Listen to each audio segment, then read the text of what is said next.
Welcome to the Sports Moment from the Washington Post, your ticket to the Summer Olympics. It is Friday, August 2nd, and I'm Ava Wallace, a sports reporter here in Paris. Today, I'm joined by a couple of returning guests. We have Emily Giambalvo, Post reporter covering gymnastics, and Post columnist Jerry Brewer. We're talking today about Simone Biles' win last night in the women's all-around, and also how Olympians are getting older across sports. But first, let's do the medal table.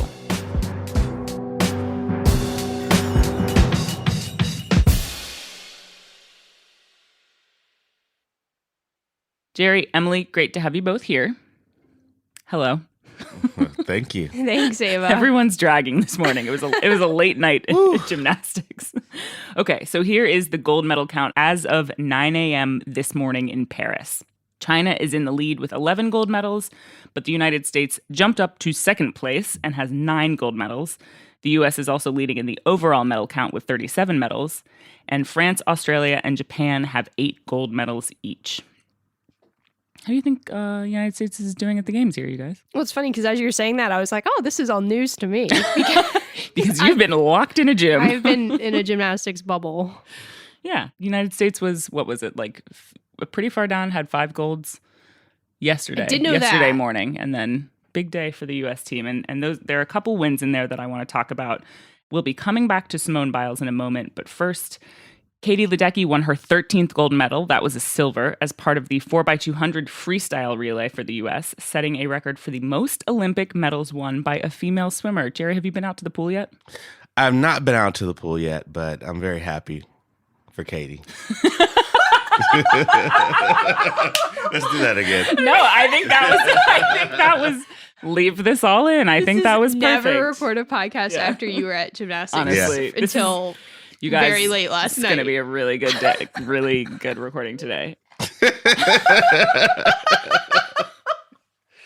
right, that got me going. Yeah. No, Katie's a tough one because she's just what a machine. I know. Yeah.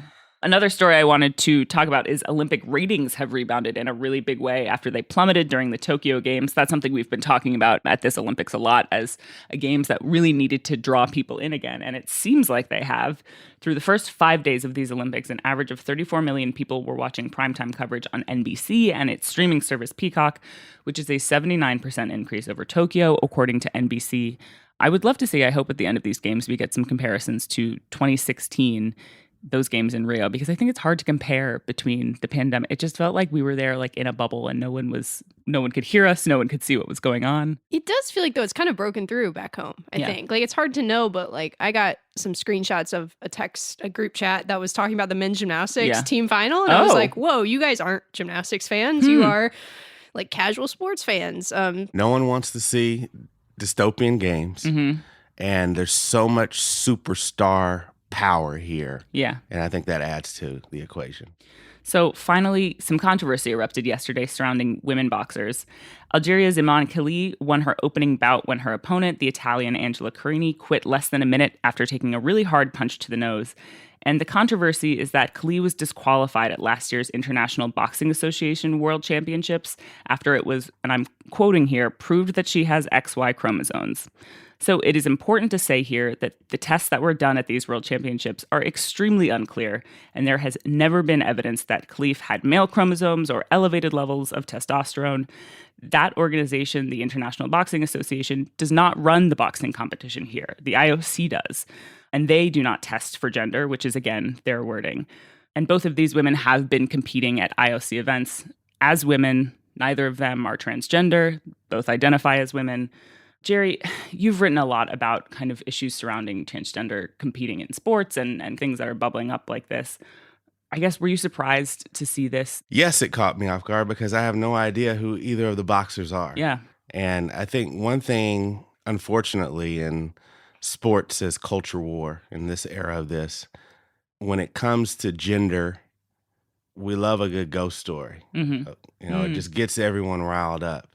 And this idea, much of it false, that there are a bunch of men trying to compete against women, it's just ripe for disinformation. And we don't have any other proof. And the IOC is pretty adamant about that right now. And so it's just an incredibly sad story. And everyone has made up their mind on the issue of the transgender debate. Now it's going to be something that on social media, people just talk at each other. Yeah. And once again, like we have no proof that you're dealing with a transgender case. Okay, we're going to take a little break, and after that, we are going to talk about the women's all-around gymnastics last night.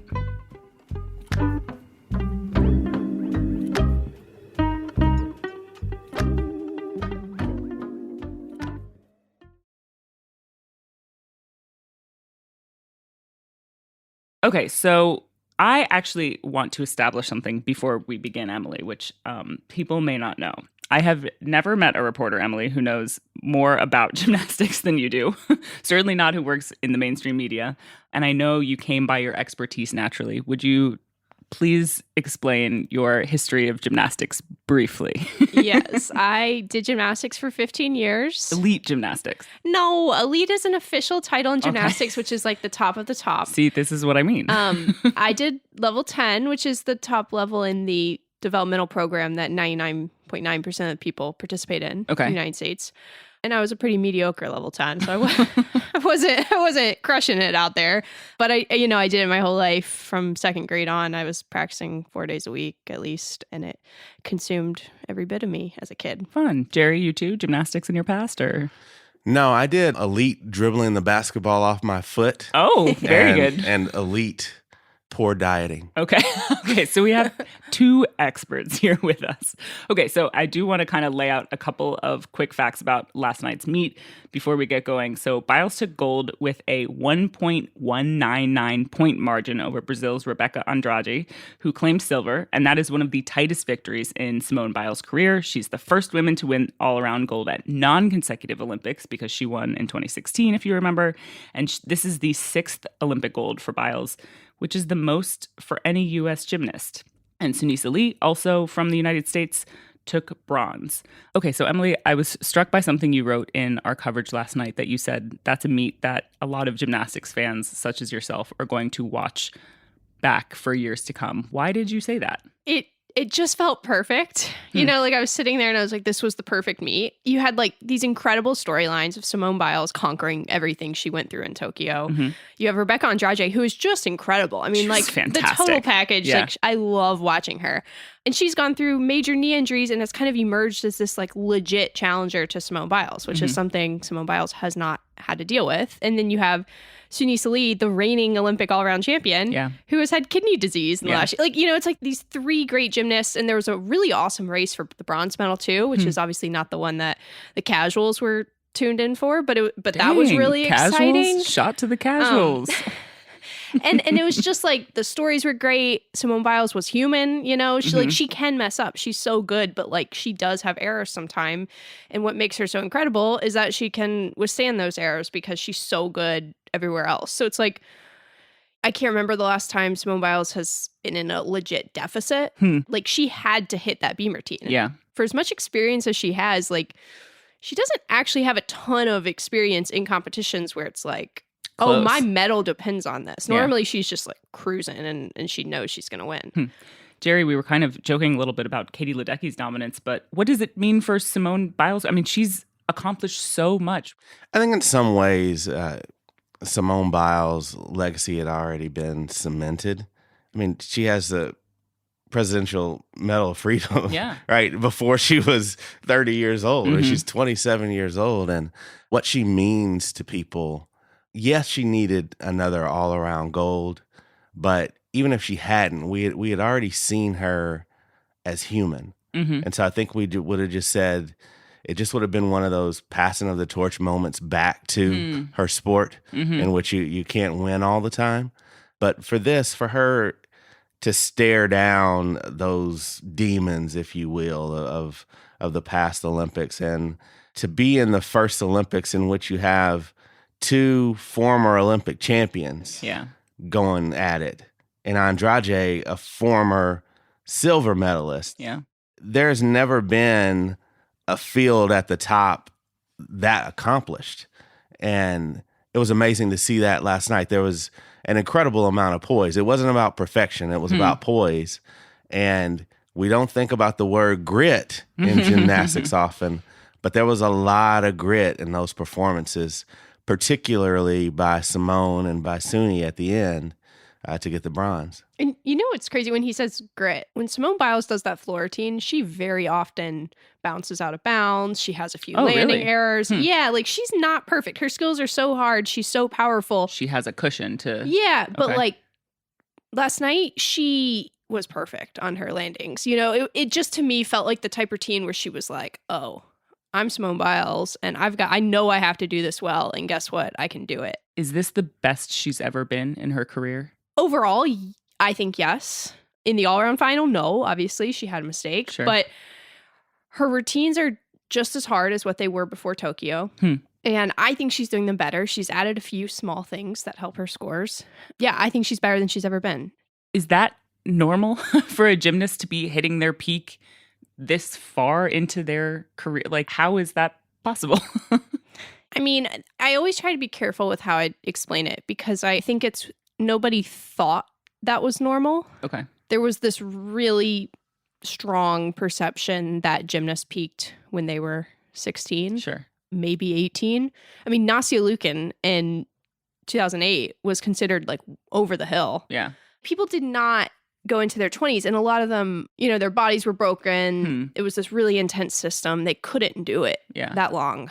But then there's also just like the power of seeing it. And I think Simone has kind of led that charge where it's like every person watching can think, oh, I can get better into my 20s too. Yeah. So I don't know if that wasn't possible, physically possible, or just 20 years ago. Hadn't been done. It just hadn't been done and people didn't know that. Jerry, what was the atmosphere at the meet last night? We've been seeing these celebrities come and watch gymnastics. Was it pretty live in there? Oh, man. You know, normally when Simone competes, you come for a coronation. And I think everyone wanted to see and be seen and just enjoy. But the atmosphere was tension. Really? You know, you could tell after that uneven bars performance, that poor showing by Simone's standard, that she was stressed. And it felt like everyone in the arena had that same level of stress. And this is, mind you, you've got people rooting for others. Yeah. So not everyone in the arena wanted Simone to win, but I would say everyone in the arena wanted Simone to succeed, to do well. I mean, the last half in particular of the night, you really did feel how invested the crowd was. When she was on beam, my first thought was, I don't know how anybody does gymnastics because this is way too stressful. Emily, I want to ask you about some of the outside noise surrounding this meet also, but there's been some shade percolating online, some drama. You just rolled your eyes at me so hard. Okay, but can you just quickly break that all down with me? Because I feel like it is breaking through. Tell me about like all the chatter that's going on between former members of Team USA, Simone Biles puffing out her chest throughout this whole Olympics so far. Don't start from the top, but start from what's been going on at this Olympics. The history of drama on the gymternet. Yeah. So what happened was Michaela Skinner, who was at the Olympics in Tokyo. Okay. At the Olympics competing with Team USA. Yes. Okay. And she won a medal. Did like a live video, and she was kind of analyzing the competition, the US team, and she made a comment that she didn't think this generation of athletes worked as hard. Okay. And it got a lot of attention because she also cited Safe Sport, which is the body meant to legislate abuse. So for a lot of people, they thought you're kind of equating an abusive environment with like a good environment. You know, it's like, oh, now coaches are afraid of that. And coaches are afraid to push athletes hard. And obviously there's such a history in gymnastics of coaches pushing athletes way too hard. And that's kind of the better end of the abuse that we've seen in gymnastics. So she's saying like, no, in that environment, we worked and we did things. That was... Yeah. And like, I think she did say, apart from Simone, like when she was talking about this, but clearly Simone... She didn't want that hate. took it hard too. And like, this is, you know, Simone is friends with these people on this team. Yeah. And imagine you just made it to the Olympics and another Olympian, someone you were like on the national team with a few years ago, is like calling into question if you deserve to be on this team and you, how hard you've worked to get to the very, very top of your sport. So it struck a nerve with them. And then when Simone posted on Instagram a picture of them winning the gold medal in the team competition. She captioned it. What was it? I think it was like lazy, no talent. No talent. Yeah. Like lazy, no talent Olympic champions or lack of talent. And then last night she came out with the goat necklace. We saw great pictures of that, right? Just kind of adding on top. An incredible flex. One of the all-time Olympic flexes, better than anything that any track sprinter has ever done in their displays. And I just loved it. Like, to me, I looked at that as just a moment of self-love. Like that was for her. That was for the conversation about her. And I love afterwards she said, people will love it.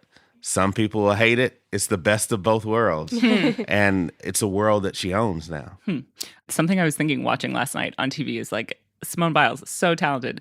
Also, one of our best all-time smirkers. Like when she hits a landing on her floor team and she gives you the little side eye and the little cheeky little grin, I was like, this is a performer. Like she knows what she's doing out there. And there's surprise. There's this feeling that like gymnasts are supposed to be robots who follow rules. And Simone Biles has kind of like taken that and been like, I don't do gymnastics that way. You know, she has been unapologetically herself. She knows how great she is. She's really measured at times. Like she doesn't speak without knowing what it carries. But she's not afraid to admit that she's the best gymnast ever.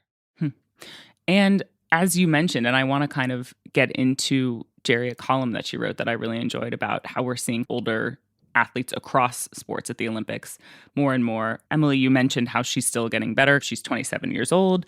This team that is competing at the Olympics, she dubbed the Golden Girls as a nod to the TV show because they're the oldest. Team USA, I think the average age was 22 and a half. The oldest in the modern era. The oldest in the modern era. And she is the oldest all-around champion since 1952. Who are some of the other kind of notable older Olympians that we're seeing at these games, Jerry? You talked, so Simone Biles, Katie Ledecky, technically old in her sport, especially as a distance swimmer. Who else we got? Ancient for her sport. Oh my gosh, these people in their mid-20s still. It gets even older. I mean, this has been, I think we're going to look back at this as a really a golden Olympics. LeBron James, Steph Curry, Kevin Durant on Team USA. All of those men are in their late 30s. Yes. 39 for LeBron, and then the others in their mid-30s. Diana Taurasi, 42. Yeah. People who are WNBA fans forget Lauren Jackson is playing for Australia at 43. Oh my! I did forget with a knee replacement. And just absolutely incredible, and one of the legends of women's basketball. And it's been part display of timelessness, part retirement tour in tennis. Andy Murray, who retired last night after losing in the men's doubles tournament, which is just an incredible moment. Yeah. Rafa Nadal loses in the second round to Novak Djokovic. You know, we're talking Rafa's 38, Novak's 37. These are some of the all-time greats, and we're talking about people who have tens of millions, and in LeBron's case, a net worth of $1 billion.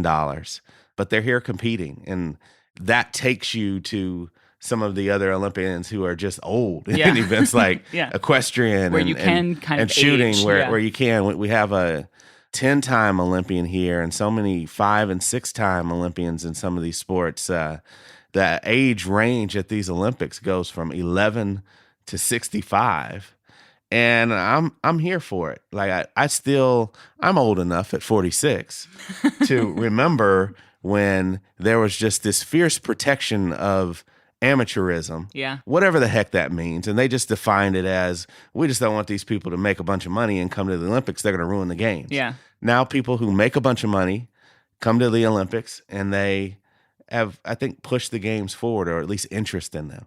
What's the conversation in the gym about age, just considering that we are seeing, you mentioned Simone Biles kind of pushing boundaries, and not that it couldn't be done before, but that it's just being done now for the first time? Yeah, I mean, I think it's a trend that is here to stay. I do think this Olympic cycle was a bit unique for gymnastics specifically, just because you had these 4 athletes who ended up making this Olympic team who all really weren't happy with how things went in Tokyo and wanted to stick around. And you had the 3-year Olympic cycle as opposed to 4 years, which in gymnastics terms is like a luxury, you know, not having to train for 4 years on your body. So I think there's about to be a new wave. You know, we don't know anything about whether these athletes are going to keep competing at the elite level. We don't know if this is Simone Biles' last meet. I think some people feel like it might be. So I think things are going to turn over next year and it'll be interesting. But I think for the foreseeable future, gymnasts are going to believe that they can keep doing it into their 20s. Jerry, Emily talked about the effect Simone Biles competing at the ripe old age of 27 has on the rest of the sport. What about the Diana Taurasi's, the LeBron James, the 10-time Olympians who are out there? What does that do for us as viewers? Yeah, we love to see ourselves in sports. And lately the conversation about seeing ourselves has been ripe for culture wars, that to see the worst of us or to see our fears. And some people have, in a very disingenuous manner, preyed upon that. And this is more about just celebrating all that you are, being able to see people who look like you. And yeah, it reminds you, it's funny to think about LeBron or Diana Taurasi. They are still young human beings. At heart, yes. But on the field of play, they're old. And I almost feel like LeBron he keeps the gray in his beard now almost to show you, like, isn't this amazing how high I can jump with all this gray in my beard? I almost feel like he's just hamming it Flaunting up. It, yeah. Instead of dyeing it a little. He needs some of that Will Smith dye for his beard. But I think that motivates people. And it just reminds you that you get to decide your ending. Like, society doesn't decide your ending. And I think to take it one step further, maybe it's just something that I feel getting older, but like, ageism is real. They're trying to tell you as athletes, if I can still you don't get to decide my legacy. You don't get to decide when it feels right for you for me to walk away. Like, that's a personal decision. Yeah, I don't think anyone in the women's basketball world, for example, is questioning Diana Taurasi's presence on this team. But of course, she is someone who uses comments like that, both real and perceived, to fuel herself. And I loved the quote that she had in your piece where she was like, only when you're a woman would 20 years of experience be held against you rather than counted as part of a positive on your resume. I thought that was a good quote. And be considered an Achilles heel. Yeah. She also looked at us in the room and was like, I see a lot of grizzled. And I was like, man, Diana, I'm 4 years older than you. I'm grizzled. You are grizzled. Emily Giambalvo is a sports data reporter for The Post covering gymnastics here in Paris, and Jerry Brewer is a sports columnist for The Post. Thank you guys so much. I loved that conversation. Thank you. After I woke up. I know. 9 a.m. start. Thrilled to be here.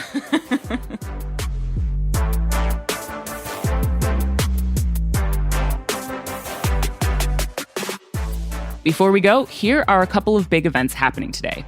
And just to note, all of these times are in Eastern Time. The U.S. men's soccer team plays in a quarterfinal against Morocco at 9 a.m., and Léon Marchand is back in the pool tonight. Medals will be handed out in a session that begins at 2:30 p.m., and that includes the men's 50-meter freestyle and men's 200-meter individual medley, the latter of which is Marchand's race. Allez! Allons-y! That's it for today on The Sports Moment. If you want more up-to-date information about the latest news from Paris, you should also subscribe to my newsletter, which is also called The Sports Moment. You can find a link to that newsletter in our show notes. Today's episode was produced and mixed by Ted Muldoon. It was edited by Joe Tone. I'm Ava Wallace. Until next time from Paris.